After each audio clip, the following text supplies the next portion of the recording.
কাঁপে না? হাল মিন খালকিকা আসাদ্দু মিনাল জিবাল, আল্লাহ আপনার সৃষ্টির মধ্যে পাহাড়ের চেয়ে শক্তিশালী কি কিছু আছে? আল্লাহ বললেন নাআম, আছে। আল হাদিদ, লোহা।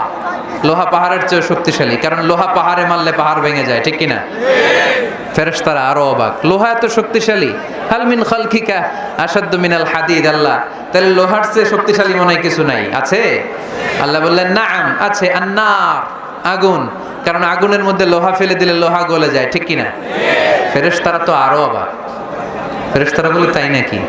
আগুন এত শক্তিশালী, তো হাল মিন খালকিকা আসাদ্দু মিনান নার, আল্লাহ আপনার সৃষ্টিতে আগুনের চেয়ে শক্তিশালী কিছু আছে? আল্লাহ বলে আছে। আলমা, পানি, কারণ আগুনের মধ্যে পানি ঢাললে আগুন পাওয়া যায়।